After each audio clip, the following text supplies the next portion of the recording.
Bonjour et bienvenue au Tivou du mercredi 8 décembre 2021.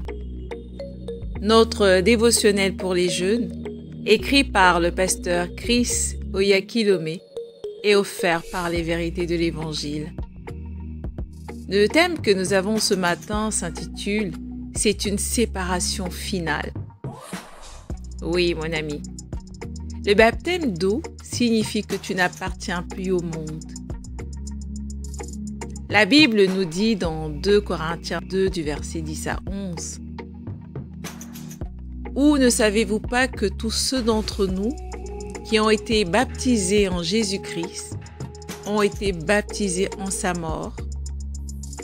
C'est pourquoi nous avons été ensevelis avec lui par le baptême dans la mort, afin que, de même que Christ est ressuscité des morts par la gloire du Père, de même nous devons marcher en nouveauté de vie. »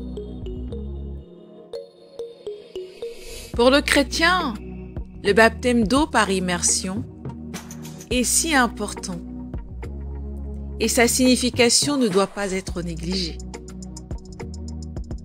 Le verset d'ouverture d'aujourd'hui nous donne précisément la signification du baptême d'eau.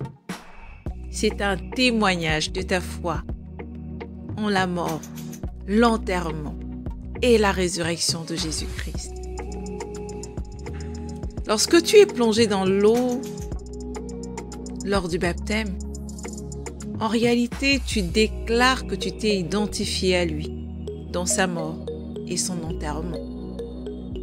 Et lorsque tu sors de l'eau, c'est un symbole de sa résurrection. Tu dis ainsi, « Je marche maintenant en nouveauté de vie. Gloire à Dieu. »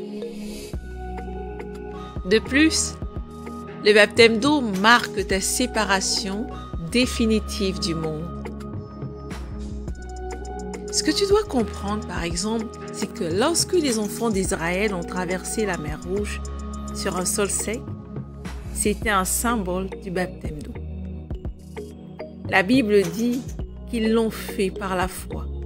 Tu peux le lire dans Hébreux 11 au verset 29, mais également dans 1 Corinthiens 10 du verset 1 à 2 qui nous dit aussi qu'ils furent baptisés à Moïse dans la nuée et dans la mer. Je cite, « Je ne veux pas que vous ignoriez, frères et sœurs, que nos pères étaient tous sous la nuée et qu'ils passèrent tous par la mer. Et ils furent tous baptisés en Moïse, dans la nuée et dans la mer. » Vois-tu, quand ils traversèrent l'eau et sortirent de l'autre côté, les Égyptiens essayèrent de faire de même, mais ils furent enterrés dans l'eau. Ils moururent tous. Alors, à ce moment-là, les enfants d'Israël avaient été séparés d'Égypte. La mer Rouge était leur séparation finale.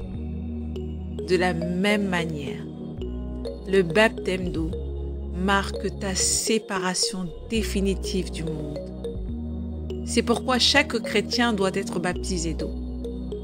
C'est un symbole de salut, mais pas dans le même sens que le salut de la suppression de tes péchés, non.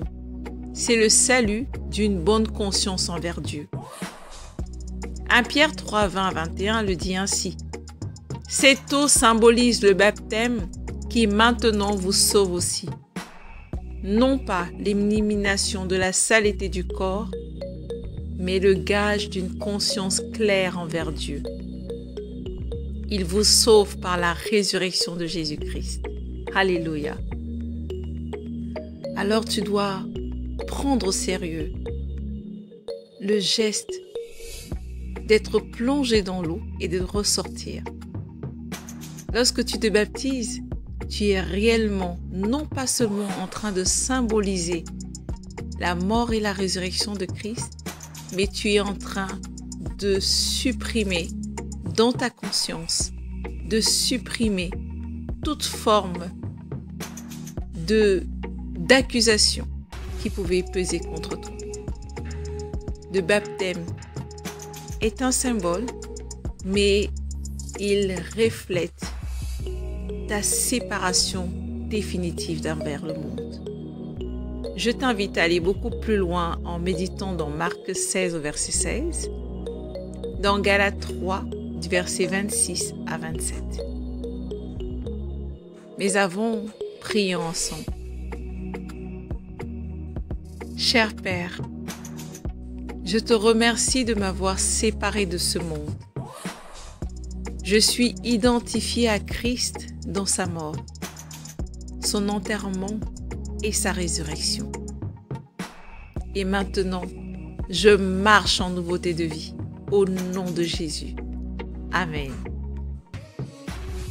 Cher ami, si tu es né de nouveau et que tu n'es pas baptisé par immersion, je t'invite à le faire. Informe ton église, ton pasteur